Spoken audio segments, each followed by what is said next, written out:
আমাদের সমাজে প্রায় সময় একটা ঘটনা আমরা দেখি, যখন স্বামী স্ত্রীর মাঝে সংসার বনিবনা হয় না, সেই ক্ষেত্রে বিশেষ করে স্ত্রী স্বামীর সকল টাকা পয়সা সোনা গহনা নিয়ে পালিয়ে যায় বাপের বাড়িতে অথবা অন্য কোথাও পালিয়ে যায়। এই ক্ষেত্রে স্বামীর একটা প্রশ্ন, যদি কোনো স্ত্রী আমার টাকা পয়সা নিয়ে পালিয়ে যায়, আমার স্বর্ণ গহনা নিয়ে পালিয়ে যায়, আমি আমার স্ত্রীর বিরুদ্ধে কি ধরনের মামলা নিতে পারবো, এবং যদি আমি মামলা করিও ওই মামলার রেমেডি পাবো কিনা, যদি রেমেডি পাইও তাহলে কতদিন সময় লাগতে পারে এই রেমেডি পেতে। অনেক সময় বর্তমানে বাংলাদেশে এই ধরনের ঘটনাগুলো অহরহ ঘটছে। সো আজকের ভিডিওর মাধ্যমে আমি আপনাদেরকে ক্লিয়ার করে দেব, পুরুষদের সাথে যদি এই ধরনের ঘটনা ঘটে আপনারা কি করবেন, কোথায় যাবেন এবং কিভাবে রেমেডি পাবেন।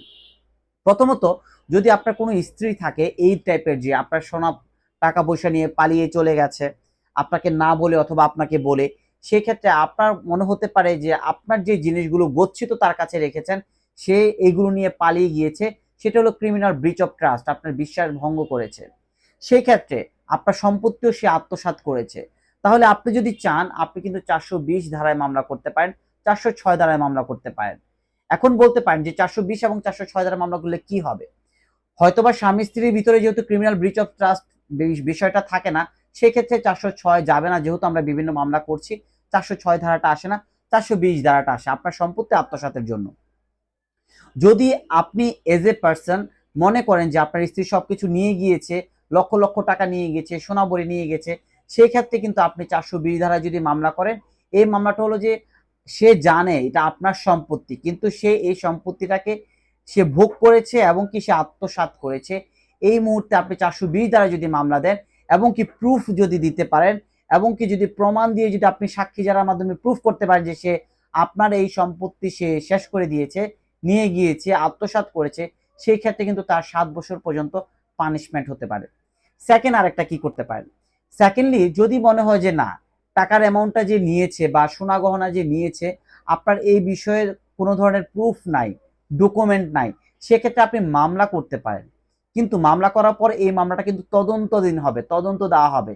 তদন্ত দেওয়ার পরে যদি আপনি প্রুফ করতে পারেন যে কোনো সিসি ফুটেজের মাধ্যমে বা অন্য যে কোনো সাবঅর্ডিনেট এভিডেন্সের মাধ্যমে যে আপনার কত টাকা নিয়েছে, সোনা গহনা নিয়েছে কি নেয়নি বা কি নিয়েছে, এই বিষয়টা যদি আপনি প্রুফ করতে পারেন তাহলে কিন্তু ইজিলি কিন্তু আপনি তদন্ত রিপোর্ট আপনার পক্ষে আনতে পারবেন।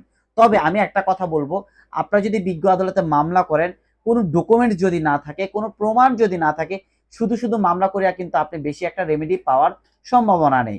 সো যদি ডকুমেন্ট থাকে সেই ক্ষেত্রে যদি আপনি মামলা করেন অবশ্যই রেমেডি পাবেন।